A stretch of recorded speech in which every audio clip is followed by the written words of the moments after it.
So this week is Parshas VAYERA, and the Parsha speaks about a few different ideas. So we'll focus on one, is when Abraham went by the stone. Stone was guilty, they were going to be destroyed. So it says that Hashem brought down on them the gofrets, the fire, sulfur, and he turned over the whole cities. So, and we know that right before there, that was the whole thing that Abraham was davening. Abraham was davening to Hashem that Sodom shouldn't be destroyed. He said if they have 50 tzaddikim in that city, then it should be saved, 45 for each city.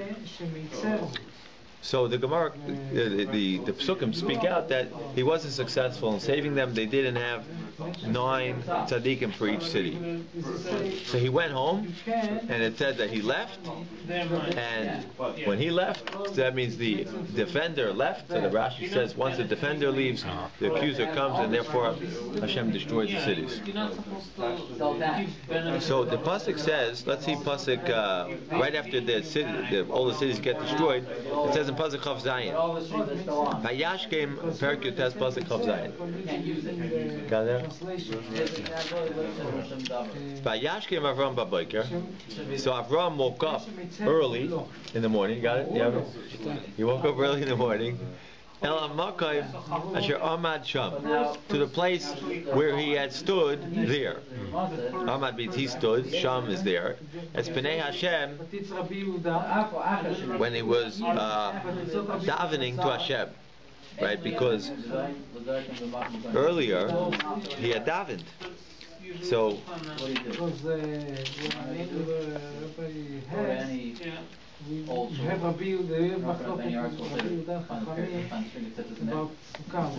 Rashi says earlier that was the place where he was davening. He went there special to daven. I think Rashi earlier. Okay, we'll see later. Yeah, in any event, that was the place where he was Amad Sham. Why was he standing there to daven? So he went there. He went to that place. So the question is, what's the significance? Why is it saying he went? Isn't it funny the way the pasuk is worded? It says he went there. He woke up early, and he went to that place, which he had stood there as Pnei Hashem, and he had davened. It doesn't really flow so good. Why did he go there? Why did he go specifically to that place?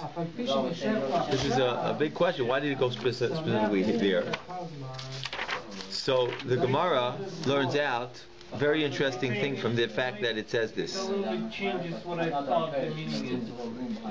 Right? The Gemara says. So what is he standing there? Right. What's he looking at? Right. What's happening here? So let me read you what the pasuk, what the Gemara learns out from this. Anytime you stay up there, the Gemara is in Bereshis. I'm not mistaken. but you become happy. Oh, actually, Bereshis Daf Vav. Gemara learns out that you're supposed to have a makom kavua. You need a makom kavua wherever you daven. Right? I'll show you the words of the Gemara. We get the right one. But this is something else. You're not allowed to make them happy. He's actually not benefiting at all. You're telling me this is makom kavua? Yeah, that was makom kavua. Standing in front of stone. Well, that's where he had davened earlier. So since that's where he davened there earlier, that's when he was praying for Sodom that they shouldn't be destroyed. He was davening right there. Right, the story was right. That's where he was davening. Because it says, you ready for this? It says anyone kol hakovea makom l'tefillah. So anyone who makes. This is already after the city is destroyed already. Yes. Yes. So this is already coming back. Right. Right, he came back the next morning to the place where he had been the day before, which means the day before he was davening for Sodom. That you have 50 tzaddikim, please Hashem destroy, save all those 5 cities, 45. So the question is, why did he go back there in the first place? So that's a good question. That's another good question. What is he doing there? Sounds like he's just standing there. So the Rif asks you a question. The Rif on the Ein Yaakov.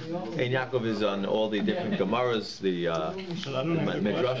What? I don't have a question if that was his place that he davened, and what's the big deal of him going back to Wait a minute. But what's he davening for? That's not his place. Yeah. There's a number of questions. First of all, he went there. So when he goes to the church, He was escorting the Malachim. Okay. So maybe he was escorting the Malachim because he stood there because the Malachim came there afraid they entered. You are right, by the way, exactly what you're saying. That is the Sforno does say what you're saying.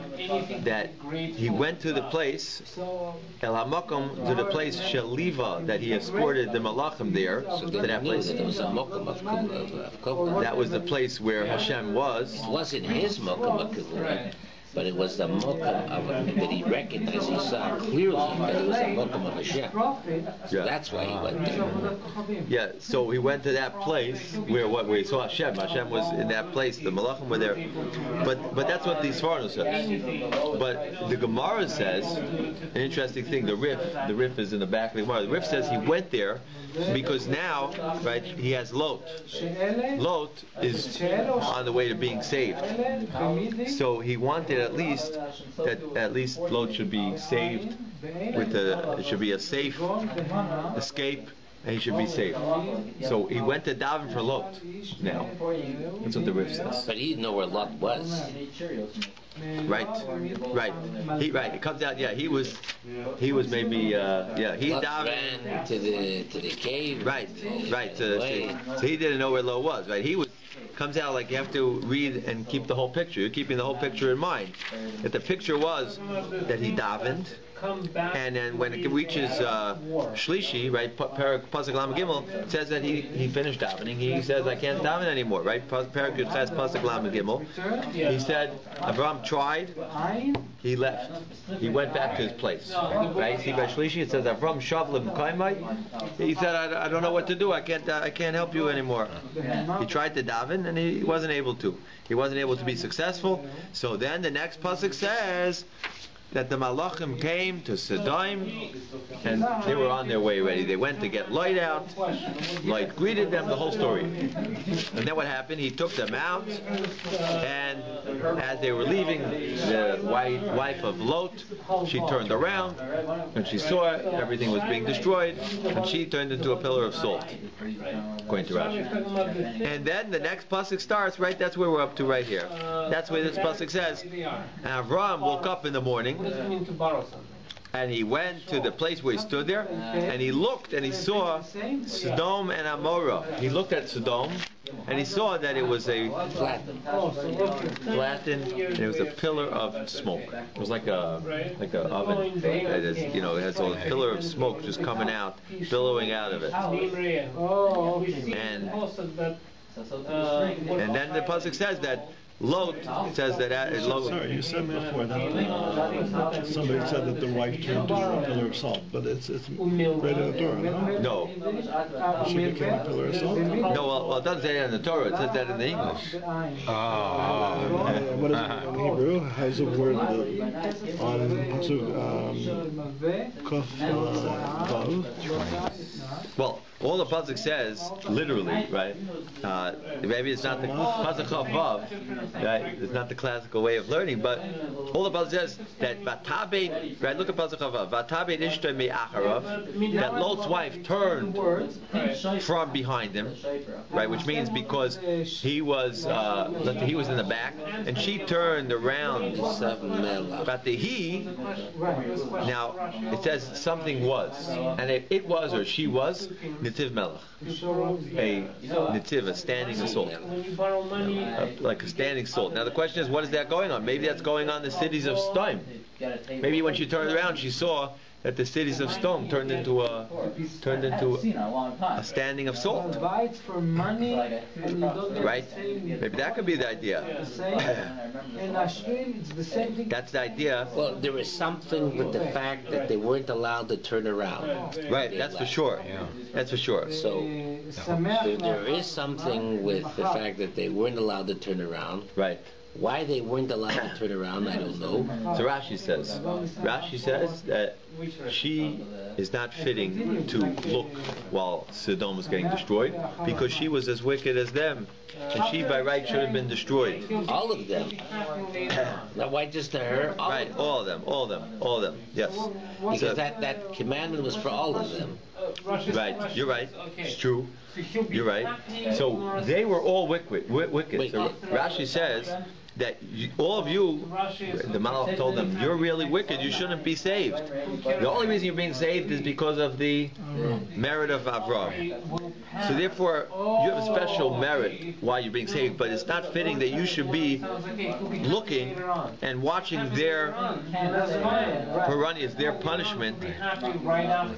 Right, that much is not fitting for you. Maybe you'll be saved, we'll whisk you away, but it's not fitting that you should be looking. You'll be saved and you'll be watching them. You're being saved is a special merit that you have from Avram.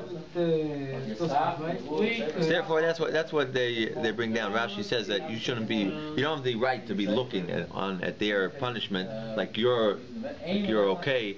You're really one of them. You're really one of them. You should be in there. Right. Yeah. So it's only because of Avram that you're being saved. Therefore, you shouldn't be. You shouldn't look. That's what Rashi says there. Okay. Anyway, but what happened there when she turned around? It's not clear from the pasuk. What does it mean? Vatehi netiv melach, and she was a right? How do you netiv? A standing piece of salt. So maybe it's referring to the cities of stone. She turned around and she saw that they were salt. They turned into a netiv melach. The truth is, right, today, if you go down to Sodom, you see that there's a big, right next to there's a big mountain there that's all full of salt. So, okay. Sodom is where? Today. It's They say it's like where the Dead Sea is? yeah, I think so. It's interesting. I want to bring you a Gemara Kedushin. Gemara Kedushin says that the Gemara says about it was the Mamzerim who asked from a pasuk. It says that there were certain people who went up from Tel Melech, from the heap of salt. So the Gemara learns out what does it mean, the people from the heap of salt. So the Gemara says these are people who are similar in their actions to the people of Sodom, that turned into a heap of salt. So literally it seems like the city of Sodom also turned into a heap of salt. Okay, so we'll have to think about it. Does make sense because that area today is the Dead Sea. It's all salt. It's gewaltig. So it makes sense. Yeah. It's unbelievable. Yeah. It really is unbelievable. So it seems like a bigger machlokes here because what I'm quoting here is the Chizkuni's Pshat and the Rabbeinu Bachaya and the Ralbag. But as Irving brings up, Rashi seems to argue because Rashi says very clearly here that Vatehi, what does it mean Vatehi netiv melach? So Rashi says it's going clearly on Ishtay Shel Lot, on the wife of Lot. Her name was Edis. So she turned around and she turned into a salt. How do I know? Because Rashi says that with salt she did a sin, and with salt she was smitten. Because he used to say, bring out some salt for the guests. You know, the guests wanted some salt with their food. And she would say... Oh, she said no? She said, even this custom you want to bring, this evil custom, you want to bring with you also from Avram. Right? We don't do... we hardly do Achnasas Archim. We don't invite guests. You want to invite guests, and you want to also give them salt on their food to make it tastier. We don't do that. She refused. So therefore Rashi says, Mida, Keneged Mida, which is a measure for measure. She did that, so she turned into a pillar of salt. You see from Rashi that Rashi just says, so too she. So you see Rashi's learning that she was the one who got smitten with, that she turned into salt. So that's why I said it was Rashi, but the Ralbag and the Rabbeinu Bachaya and the Chizkuni, they say that it was the city of Sodom that turned into a salt. Right? We find in the end of the Torah it says that Gafris Vamelach Sveifa Kol Atzah, that Sodom and Amorah they turned into Gafris, sulfur and salt that burned up the whole land. So seeing that the salt and the sulfur burned up the land, so that could be where they got a little support for their pshat. Okay. Anyway, so let's go back to the pasuk here. So the pasuk says, right, where we're up to, we were looking at pasuk what, Chav Zayin, right? So it says the next morning, Avram came to the place where he had stood the day before, pleading with Hashem. Maybe we could arrange to save Sodom. He was not successful, but today, the next day, he woke up early to Vayashkem, and he went to that place to try to rescue Lot. He wanted Lot to be saved. So he started davening again. So why did he go to that same place? Why does it say Vayashkem Avram Babaker?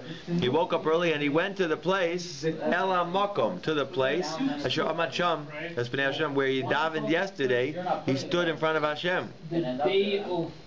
So the Gemara learns out from here that the reason why he went to pray in the exact same spot is because, right, Amida, even though it says Vaya Amod, what does it mean, Amad Sham, the place where he stood? So the Gemara learns out, Amad means to daven. The Gemara learns out, just like we know that Pinchas, by the time of the Pinchas, it said Vayamid Pinchas Vayifalel. It says in Tehillim that Pinchas stood up and davened. So the Gemara learns out when it says Amad means davened. So the pasuk says he woke up early to the place where he had davened there yesterday, and he's davening again for light. So the Gemara says, so I see from here that Avram Avinu had a makom kavua. He had a set place. His set place was right here, that place where he had davened yesterday, and that's where he davened today for light. Avram didn't know that Lot was saved. He knew, no? I don't know. How do you know? This was all took place. Avram was davening. He left. See, Avram did not go into Sodom. He only went to the point where. So then, why would he daven for? He was melava the malachim. He escorted them. And then he stopped, and the malachim continued. But Hashem never said, or the malachim never said, "I'm going to save your nephew." So why would he even get the idea that why I'm going to daven for him? Because he knew that the whole city was destroyed. Well, he knew that Lot was in Sodom. Right, but he also knew the whole city was going to be destroyed because Hashem said not even if there wasn't the 10 there to save. So what made him think that Lot would be alive? What indication is there that Lot was saved? Right, so why would he daven? Right. How did he intuit that he should be daven? And if he was daven, if he was saved, then why would he have to daven? He should have gone there for and on the contrary, maybe to see that he was dead. So we can look up the riff. And if he knew he was alive, why was he davening? How would he know if he's dead if they're all turned into? Kavod is also for an individual where they normally would sit in shul or something, right? That's what I was asking what that is. Right. That's what do you mean also? That is what makom kavua means. There's been a lot of fights from makom kavua. No, so there's understanding is that if it's within 6 feet, you shouldn't be making that. Just your area. So it's true. People do make fights. That's why you have to know the whole idea of how chashuv, how important it is to have makom kavua, but you also have to know how important it is to have peace. Right. And weigh it out. A lot of people they could fight about it, or they could distance people. Someone could come in. A person finally decides he's going to come to shul, and then he's in someone's place. So someone will come over and say, it's my place. So he'll feel distance, and that's right. But there's also ignorance on the person because makom kavua doesn't necessarily mean you're 2 feet by 2 feet. No, I mean it does mean daled amas. It does mean 6 feet by 6 feet. But a lot of people might not realize that and call a fuss. Yes. So the person has to be very careful. So a lot of times it's not worth it to distance someone, to make them feel bad. Kavod was from the word kavod? No, that's kavod. Makam Kavua. Kuf Vez Ayin. Kuf Vez Vav Ayin. And the shorsh means what? From the word keva. Keva is set, right? Like it says you shouldn't make your davening set, right? It says too mundane, not too repetitive, routine, right? You shouldn't make your tefillah set. It should be. Anu tefillah every tefillah. The Mishnah Pirkei says it should be like rachamim. You should be begging. The person should realize he has nothing. He shouldn't make his tefillah just set. It should be. Each one is a new tefillah, a new chance. So too. That's what keva means. Keva means set. Like it says, you should learn. I say Torah keva. Different Mishnah. Set time for learning Torah. Every Wednesday 8 o'clock. There you go. Right. I say Torah keva. Right. By the way, the Mishnah says I say Torah keva, and the Mishnah says Emor ma'at v'asei harbei, which means Emor ma'at, speak a little, which is going to be we're going to learn out from next Parshas Chayesar. Emor ma'at, speak a little, v'asei harbei, do a lot, which means make your learning set. Don't like people talk. I'm going to go here. I'm going to go to this year. Go to learn there. Yeah. Do it. You got to do it. Okay. So that's what keva means. Kavua means he's set every week. He's here. That's what keva means. Set. So here it's also the same thing with your seat. You should have a set place, which is your place every time. Okay, one more. I was just looking up here. They have just the Ein Yaakov, but they don't have the riff on the Ein Yaakov. So I don't know if we're going to have anything new from this, but I could just read you how the riff says it. It's in the Gemara on Daf Bereshis. Let me see if they break down here where. It's hard to find it here. How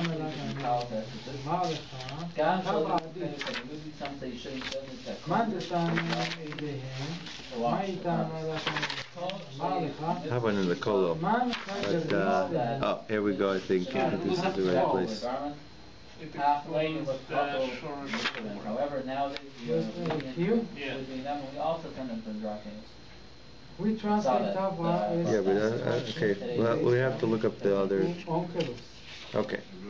Fine. So let's go further. So the Gemara therefore learns out. He woke up early in the morning. To the place Asher Amad Sham, where he had davened yesterday. Espnei Hashem.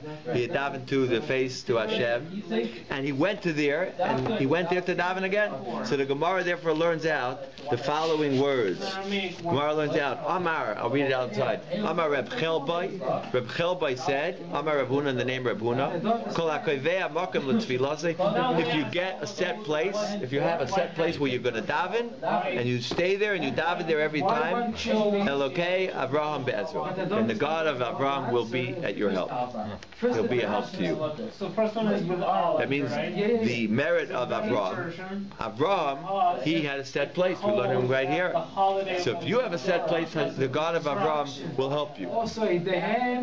Now, so Irving is first of all saying the first halacha from the Magen Avraham, that it doesn't mean the exact space, right, this exact place. Rather, you have 4 amas. That's the first halacha, Magen Avraham. Magen Avraham, Shulchan Aruch. Very good. That's the first halacha. The second thing is, what does this mean that Hashem will help? The God of Avraham will help you. So this is going to be the next word. The Gemara says, let's go further. First we'll read one more word here. And when a person will die, they say about him, he was an anav. Woe is to, we lost an anav. An anav is a humble person. Anav. That's the opposite of gaiva. Gaiva is haughty. Anav is very humble. So we say if we're such a person who had a set place, woe is we had a loss of an anav and a chassid, a pious person. Mitalmidav shel Avraham Avinu. We'll have to think about why he's an anav. What do you mean he's a humble person? How do you know he was humble? How do you know he's a chassid? What does chassid have to do with the fact that he had a set place? And he's a Talmid of Avram, so we understand why he's a Talmid of Avram. He's a Talmid, he's a student of Avram, because he had a set place for his prayers. And how do we know that Avraham had a set place for his prayers? The Gemara brings our pasuk, Vayashkem Avraham b'Boker El Mokem Machar Macham. And therefore, this is the source. This is the source that we learn out. Now, just to give that background here. Wait a minute. But the thing is that it's a Mokum but he doesn't. So he went back there the next day. Right. Mokum Kavod refers to a place where a person davens on a regular basis. Right. So you're not saying that he davens there on a regular basis. You're saying that he went there for the second round. Right. He didn't continually go there to daven. Yeah, okay. I don't think that we know that or not. But the thing is that the Gemara is trying to refer to the fact that he guides that Avram came there twice. That's really what he calls a Mokum Kavod. A Mokum Kavod refers more to than just going back twice. So Rashi, I would say that a Mokum Kavod would be 3 times because everything goes within 3 in our Masorah. So Rashi does seem to allude to what you're saying, and Rashi says Elokei Avram. What does Avram have to do with this? Shekava mokem letfilasi. Rashi says he set a place aside for his tefillah. Maybe he didn't daven there 3-4 times yet, but he davened there once and he set aside this place. Maybe he would have continued to do it, but the point is he had this place set aside for himself. So therefore, that was his trait, up to the point that anyone who has a set place is a student of Avraham. He's a student of Avraham. Now, just to bring out the idea here, what does this have to do with Anav? Why? What is this? How do we know he's humble? Maybe he's not humble. How do you know that he's a humble person? This fellow. It says anyone who sets aside a place and he davens in one place, he's a humble person. And when he dies, they say, "Woe is to us! We lost a humble man, a chassid, a pious man, and someone who was a Talmud of Avraham." He was. Well, if he's davening at the same place, that means that he's not looking by nature for something bigger, better, or greater. Oh, he's happy with where he's at. Interesting. That's interesting. Right. That's true. That's very interesting. So where you're standing is also like. So you're not looking for something better. You're just satisfied with what. Well, you appreciate that where you are, and looking for greater pastures, you could say. That's true. Like a guy closer to the front of the close shoulder, closer to the beam, closer to the shoulder. So I want to tell you that the Rabbeinu Yoina explains this. That Rabbeinu Yoina says very interesting about the fact that he doesn't rely on his own merits. He wants to have a set place. I want to read you how the Rabbeinu Yoina says. Rabbeinu Yoina brings it down. I don't know if I have it quoted here. Maybe I should get a Rabbeinu Yoina. But there's different. Everyone has a different idea. Some say that if you have a set place, you'll be able to concentrate better, right? Because if you have a set place, you know your surroundings. Maybe it's a little bit that you know where you are. You know who's next to you. You know where you won't be distracted.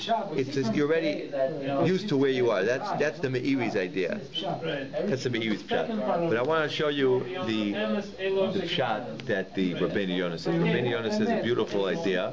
Let me get a Gemara Bereshis. And while I go, Irving, I want you to read to everyone the Shulchan Aruch. Yeah, to read it. Should we put the camera? There's Nekudot. Okay, I can get by. Should we put the camera on you? No, it's okay. Okay, just read it loud enough so we can all hear. Okay, go. Yekba makom. Humble Litboa, and he said that. Yekba makom. Did filato something about his prayers? Yikva. What's yikva? So the root is. We just said Koveya. Koveya is a set place. A set place. Right. A set place For his prayers. A set place for his davening. So yikva means yud means will be. He should in the future, right? He should be koveya. Excellent. He should be koveya makom letfilas. Right. What does that mean? He should have a set place. Shaloi Yishaneu. And you shouldn't change it. Unless you have a need. Unless you have a need, that's all right. If he doesn't have to. Right. Right. Ain't die. And then he says, "Ve'ein dai b'ma shikva beis hakneses lispal." It's not enough that you should just pick one shul. That should be your shul to daven in. Elagam bebeis hakneses shekavu aloi. But even in the shul that you pick to be set in, tzarich sheyeh aloi makom kavua. In the shul itself, you should have a set place also. So you should have two things set: the shul and the place. No. So the Mishnah Berurah explains this. Mishnah Berurah says, where is the source? Shekein Matino, because we found Avram Avinu that he Yikva Shekava Makom LeTfilah, because he set a place for his tefillah. Kidasiv, as it says in the pasuk, you can guess the pasuk already. Pasuk is Vayashkem Avram Babayker Alamakam Shram Macham. But he was only there twice.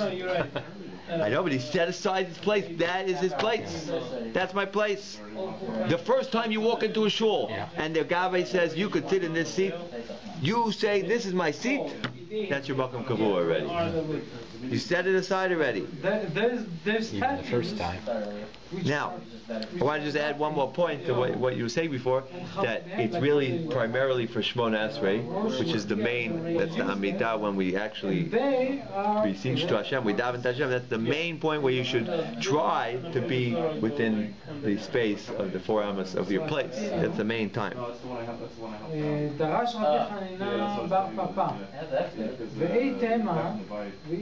Yeah, so that's the idea that we're learning out here.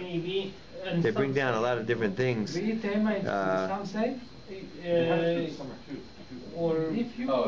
can say, yeah, they go into different questions that come up. He says, okay, but what I first want to just share with you the idea of Rabbeinu Yonah. Now that we saw the Shulchan Aruch, which is in Hilchos Tefillah, Simon Tzaddik. Let me quote you how he says it here in a little while.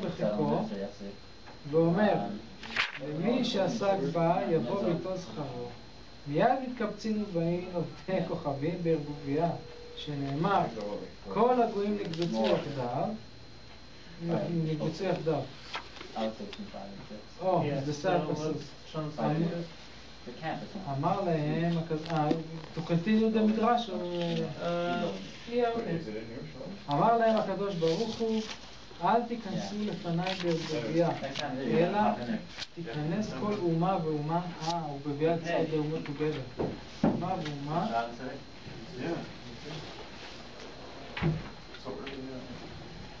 Yes, I don't see it this minute. שנאמר ויאספו לאומים ואין לאום ויאספו לאומים. Yeah, okay, so we'll have to see if I actually saw it on this. But this is one of the ideas that we're having here. From one idea is you can concentrate better. Another idea Here I don't understand what is the Rajba. The Rajba says if you have a special place, it shows that you have the proper reverence for davening.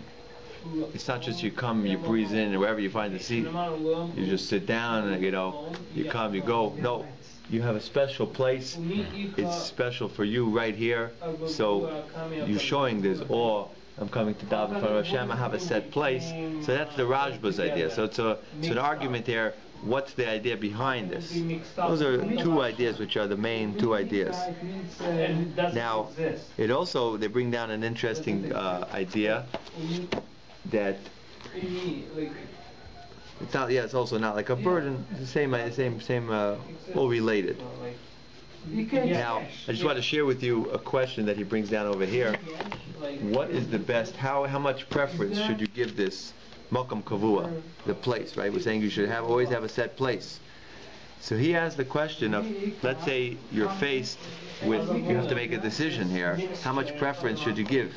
So he says,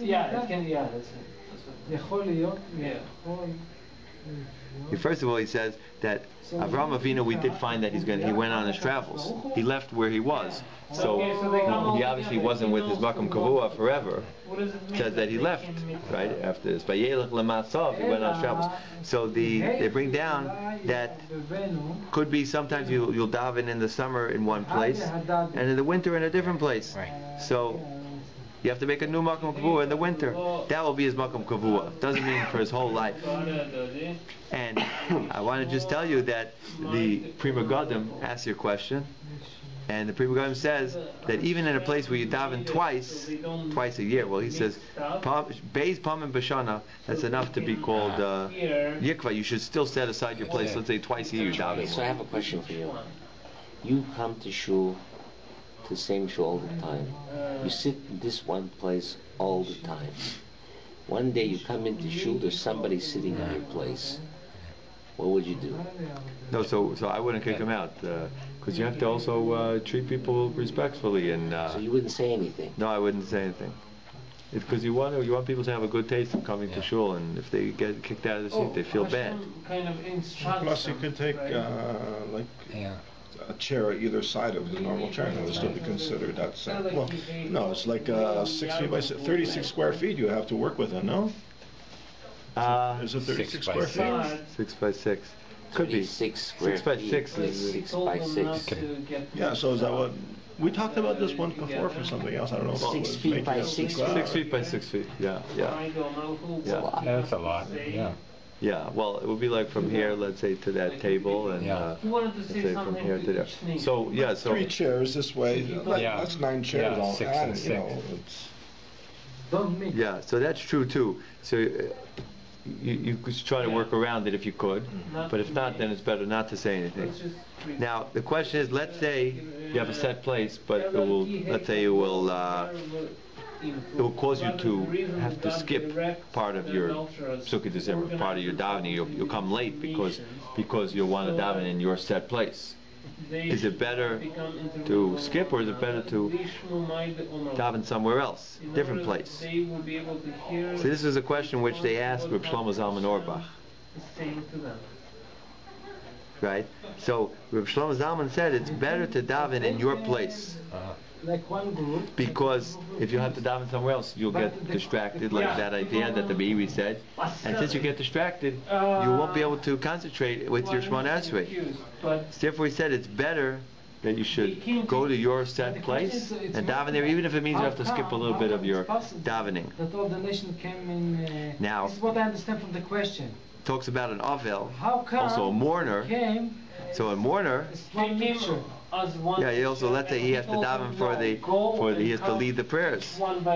So comes out, sometimes he has to daven somewhere else. He has to look for where it could be the chazan. So he's going to end up a lot of times not davening in his set place.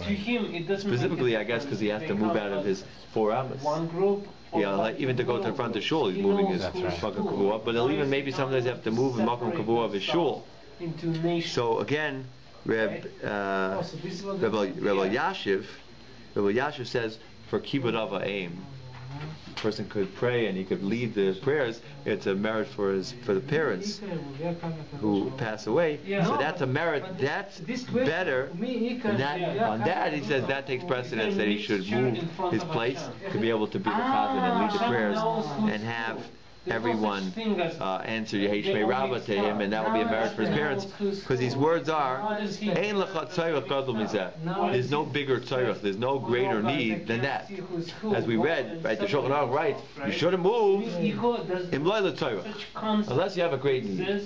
But if there's a tzorach, a need, he doesn't even say great, a need. If you have a real need would be Kibbud Av Ha'im. You want to be the shots, you want to be the chazan, and then everyone. So since from that, then somebody in Avel who goes up to the Alma to lead the davening, that's the preference. That's the yes. But here we don't have a particular Shleit Tzibor for Shachrit. So, based on what you're saying, the different people that are called upon to daven Shemona Esrei from the Amud, it really is not. It would be. It sounds like it would be better that there would be one Shliach Tzibur consistently, unless there's somebody in Amud that has a higher chiyuv there. Yeah, but it's not so practical. I guess they want to switch off. They want everyone to have a little. And you're forcing people not to have their kavod. Right. But for no chiyuv, really. Yeah, but they want people to switch off. So, but you will have, number one, you'll have a makom kavua at least in the shul. The shul will be your makom kavua, and it seems a little bit of a that seems to be better. The truth is, they say in your house also a person should have a set place where he learns or where he davens. Learning also, they say that when you learn, you should have a set place. It's interesting. That's also brought down. Even if you just daven there, if you daven in your house once every now and then, you should have a set place where you daven. Why? Because you have the same idea.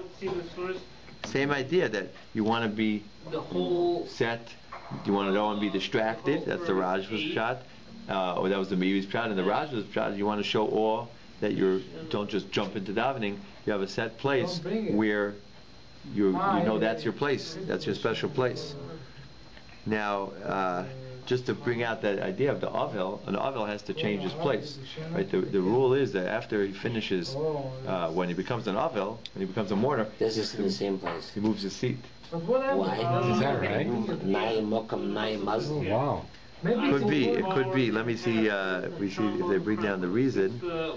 The Mishnah Berurah speaks about it already. Mishnah Berurah says, well, Mishnah Berurah just says within 4 hours. He brings down the Magen Avraham. He says the reason of why you have 4 amas is because you can't have one place, because like where exactly is that place, right? You're going to put your shoe marks into the carpet. He says sometimes you can't pick it out exactly that spot. So the Chazal, when they said that you have to have one place, they gave you 4 amas because they can't tell you that exact spot. Why? Now he says about an Avel, he brings down. He has to go out of his 4 amas. Where he usually sits. So that's the rule. We can look up the idea behind it, but he has to actually leave the 4 amas, and then that's the mitzvah for him. And if someone's learning, it also is just to bring down this halacha. Someone who's learning, so it brings down. He should also have a special place in the Mishnah Berurah. He says he should have a special place where he's going to learn. So that's maybe the novel has to be in a different place because it could be natural for somebody to not be able to have the kavanah that one should have, even though he's davening from Esrei. So then what? Like one of the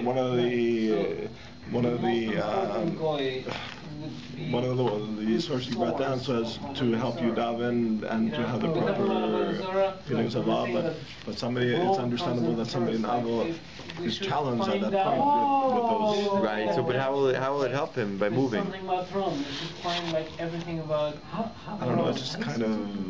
To analyze It's like it's understood that he might not have his normal concentration, and therefore he's out of his makom. I don't know. Why do you move when a person becomes a novel? That's a good question. So we have to You look feel at that he'd be more comfortable to sit where he normally sat. So we can get a euro there. We can look that up. We can check up the source. Now I understand. Once we get a euro there, you have to go yet? I got a minute or two. Okay, fine. So we got to go, but maybe we'll check it up for next week. That's a homework. Why does I don't know. Like this, the question that came up was also why was Avram davening because of Lot? He didn't know Lot's destiny. So he didn't know, but you try to daven for somebody who, if he could have figured that he's gone like everybody else. So why would he be davening? He didn't know for sure. Maybe Lot ran away. He was davening for Lot. If you know someone is for sure, someone died, you can't pray for him to come back. But here it wasn't for sure. He didn't know. Maybe he was. Maybe he ran a little bit, ran away. He was davening for him. It's very interesting. I hear. It's a very good question.